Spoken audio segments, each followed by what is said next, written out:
Yoho, selamat datang di channel Zona Manga.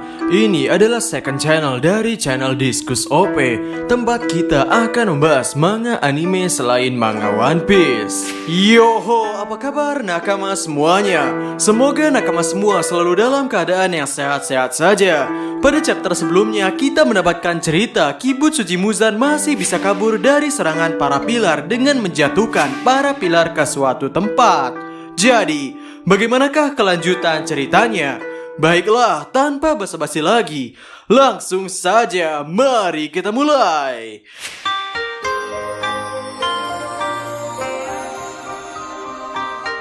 Pada chapter 140 kali ini berjudul dimulainya pertempuran sengit. Pada awal chapter menunjukkan Tanjiro yang masih belum mengerti tempat apa yang sedang ia masuki sekarang. Tanjiro masih bertanya-tanya apakah ini adalah teknik darah iblis dari Muzan. Dan Tanjiro berniat untuk segera kembali ke tempat Muzan untuk menghabisinya dan menyelamatkan Tamayo. Pada saat Tanjiro jatuh, ia berencana untuk menggunakan teknik pedangnya untuk meringan damage jatuhnya. Namun Giyu menangkap baju Tanjiro dan memperlambat kecepatan jatuhnya. Setelah itu iblis pun langsung ada di belakang Tanjiro berniat untuk menikam Tanjiro.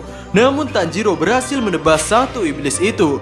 Namun segerombolan iblis pun tiba-tiba keluar dari ruangan itu. Dan Tanjiro serta Giyu bersamaan menggunakan salah satu jurus pedang nafas air. Tanjiro memuji Giyu karena Giyu sangat hebat. Namun Giyu sendiri memuji Tanjiro karena Tanjiro bisa tahu jurus apa yang akan Giyu lakukan dengan melihat gerakannya sekilas saja. Dan langsung menggunakan jurus untuk menyerang tanpa menghalanginya. Di sisi lain, pilar ular Iguro pun menghadapi segerombol iblis. Dan ia berhasil menghabisi iblis-iblis itu dengan sekali serangan. Setelah menyerangnya, Iguro berkata, "Menjauhlah dari Kanroji, dasar sampah."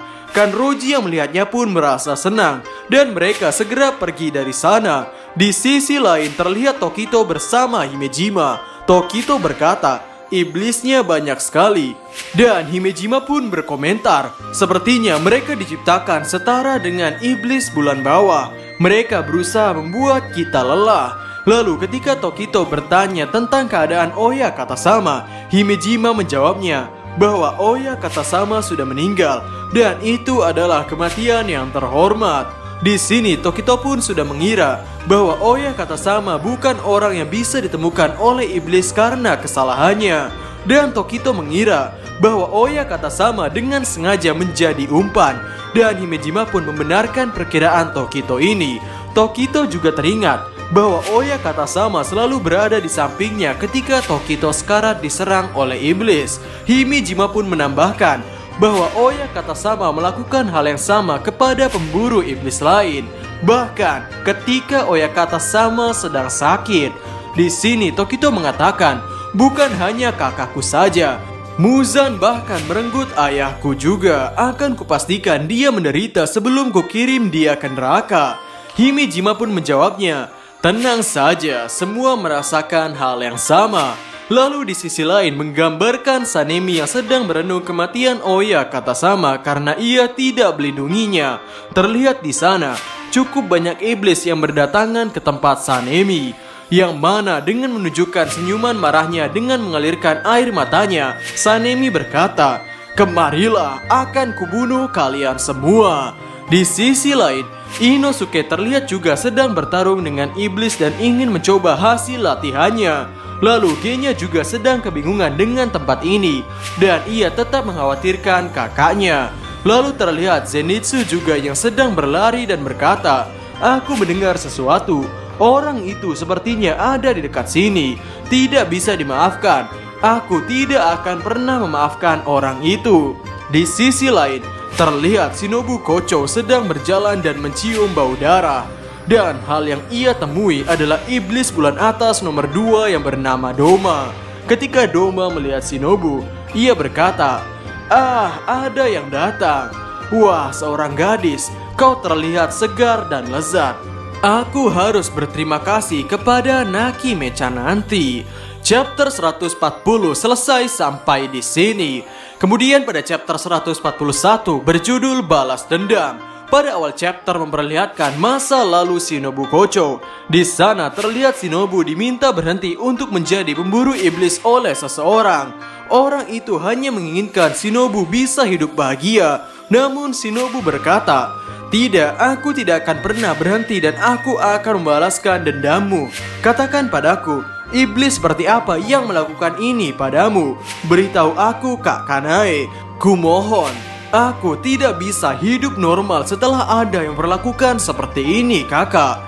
Ternyata seseorang itu adalah kakak Shinobu yang bernama Kanae. Shinobu mendapat penjelasan tentang iblis yang membunuh kakaknya. Dia adalah iblis dengan noda darah di kepalanya.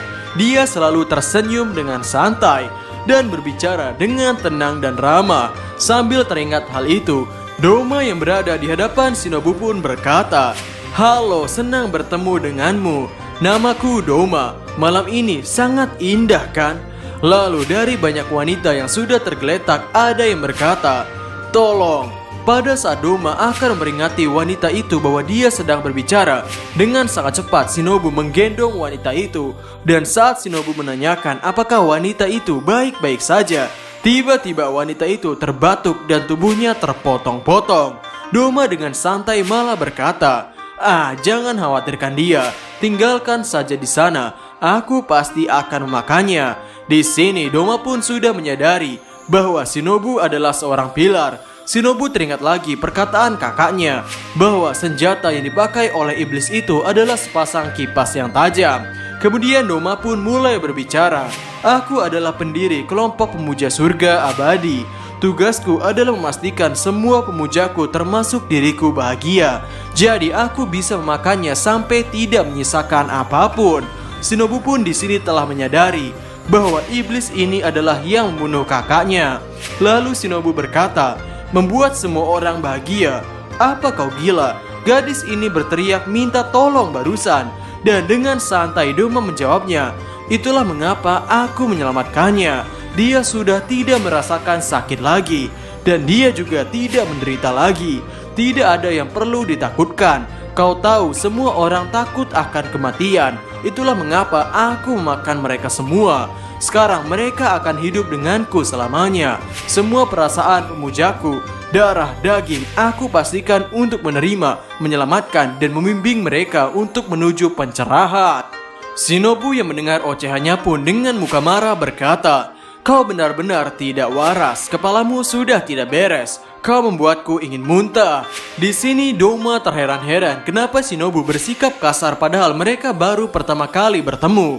Dan dengan seorama, Doma malah bersimpati dan menawarkan untuk mendengarkan cerita Shinobu. Sontak kemarahan Shinobu pun memuncak dan berkata, "Hal yang menggangguku, kau adalah orang yang sudah membunuh kakakku.